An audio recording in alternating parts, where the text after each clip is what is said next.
Assalamualaikum students, कैसे हैं आप सब लोग? खैरियत से हैं?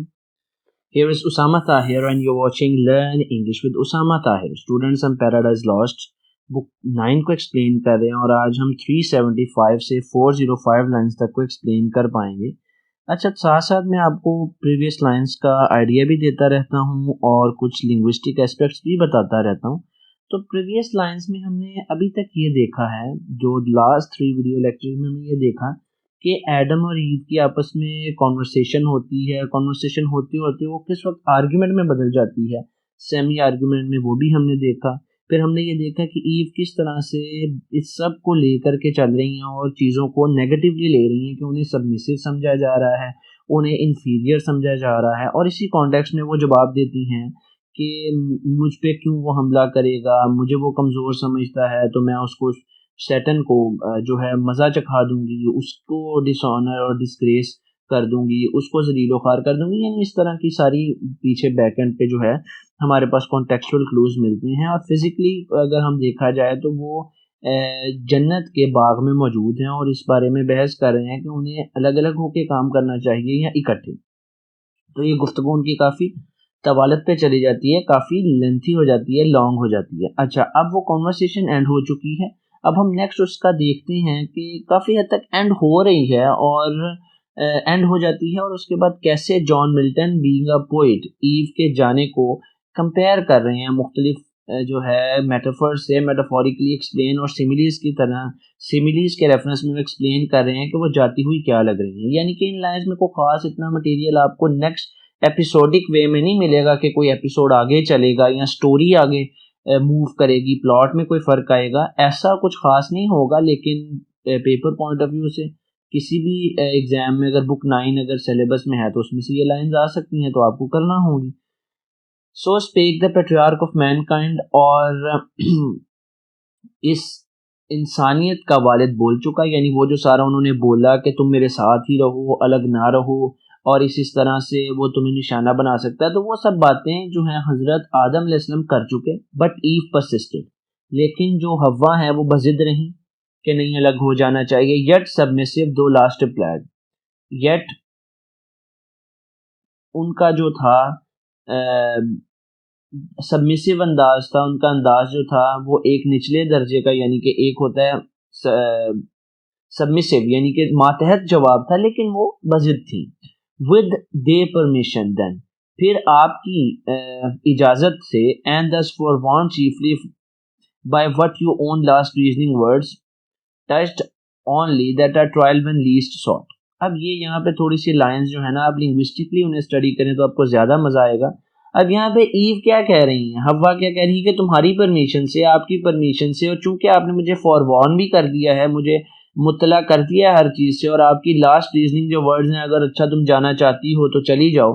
टच्ड ओनली, मुझे इन्होंने छू लिया है। That are trial when least sought, के हम पर आजमाइश तब आती है जब हम इसकी कम से कम आरजू कर रही होती हैं। अब हवा किस तरह से मैन्युपुलेटिव हुई हैं अपनी ख्वाहिश को पूरा करने के लिए कि वो ये कह रही हैं कि आपकी इजाज़त से। हालांकि एडम ने उन्हें इजाज़त नहीं दी, बल्कि उन्होंने थक हार के ये कहा कि अच्छा भाई, अगर तुम नहीं रुकना चाहती तो मैं तुम्हें जबरन नहीं रोक सकता, लेकिन उससे उन्होंने इजाज़त का नाम दे दिया। और फिर उन्होंने कह दिया कि हाँ, आपने मुझे वार्न कर दिया है, मेरे लिए ये इनफ है।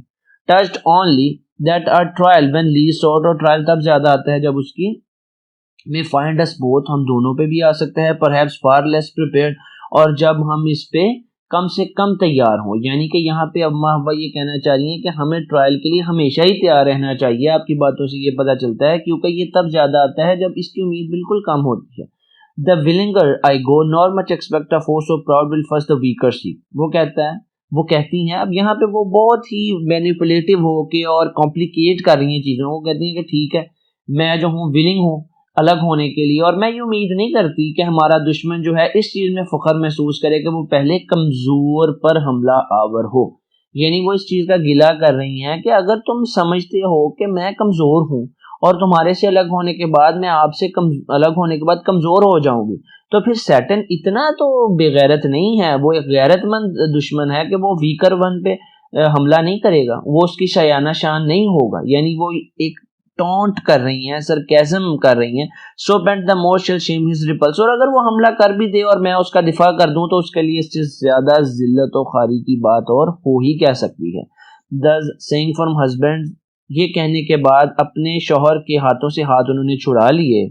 सॉफ्ट शीट विड्रू, बड़ी नरमी से उन्होंने हाथ छुड़ाए। And like a wood nymph flight, जैसे कि एक जंगल की देवी हो, ओरियड और डारियड, जंगल और पहाड़ों की देवी हो, यानी कि ये अब कैसे है, लाइक के साथ सिमिली का यूज किया जा रहा है। वुड एंड माउंटेन गॉडेस हो, या और ऑफ डेलियाना स्ट्रेन, या डियाना जिसे कहते हैं, क्लासिकल गॉडेस ऑफ हंटर या मून, या डेलियाना जैसी जो कि शिकार की और चांद की देवी थी। We took her to the groves, उन्होंने हाथ अपना पीछे लिया और वो जो है फूलों की तरफ और दूसरे हिस्से की तरफ भाग के जाने लगी। But Delia's self in gaits her pass and goddess like report, लेकिन डेलियस के पास तो वो अपना जंगो जदल का सामान होता था, लेकिन इनके पास यानी कि बो होती थी, क्वेर आर्म्ड होती थी, वो मुसल्ला होती थी, लेकिन but with such gardening tools as art या ट्रूड, लेकिन अम्मा हव्वा के पास तो कुछ गार्डनिंग टूल्स थे और थोड़ा बहुत जो गार्डनिंग का इल्म ही था। इन लाइन से क्या मुराद है? इन लाइन से ये मुराद है कि वो देवी देवता जो ग्रीक मैथोलॉजी में है, जिनका यहाँ पर अब बिना सांस लिए इतने सब का जिक्र जॉन मिल्टन ने किया है, वो पावरफुल थे, उनके पास कुछ स्किल्स थी, किसी चीज पे कमांड थी उनके अकॉर्डिंग, उनकी मैथोलॉजीज के अकॉर्डिंग। लेकिन ईव तो बिल्कुल वल्नरेबल हैं, यानी उन्हें बहुत इजीली नुकसान सैटर्न पहुंचा सकता है, क्योंकि उनके पास जो कुछ गार्डनिंग टूल्स हैं और थोड़ा बहुत आर्ट है टूल्स का यूज करने का, और उन्हें तो आग भी जलाना नहीं आती। गिल्टलेस ऑफ फायर हेड फॉर्म, तब तक तो आग इंसानियत ने बनानी सीखी ही नहीं थी। एंजल्स रॉड, फरिश्तों की मदद से ये काम किया जाता।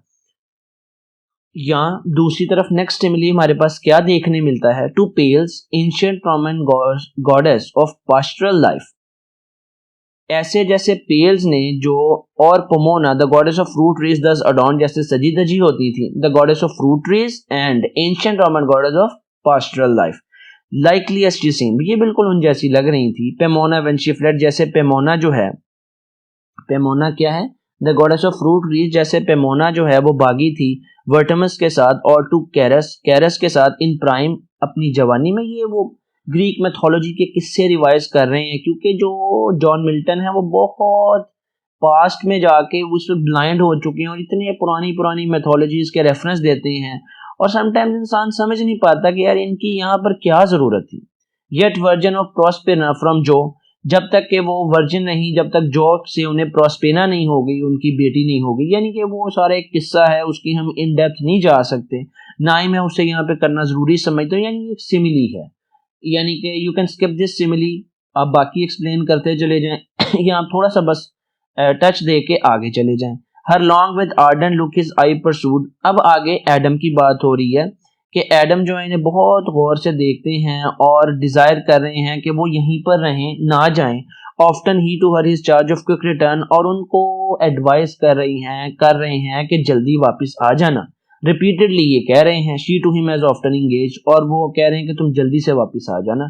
To be return by noon, दोपहर तक, amid the bower and all things is best order to invite noontide repast, तो दोपहर का खाना हम इकट्ठा खाएंगे और आफ्टरनून रिपोज और आराम करेंगे। O much deceived much failing helpless Eve, अब यहाँ पे जॉन मिल्टन ये लाइन बोल रहे हैं, ओ मच डिसीव्ड, ओ धोखा खाई हुई बदकिस्मत हवा, of your presumed return event perverse, कि तुम जो ये उम्मीद बांधे बैठी हो कि तुम वापस आ जाओगी, ऐसा नहीं हो पाएगा, क्योंकि सैटर्न तुम्हें जो है अपनी बातों में ले लेगा, वरगला लेगा और तुमसे वो जो चाहेगा वो करवा लेगा।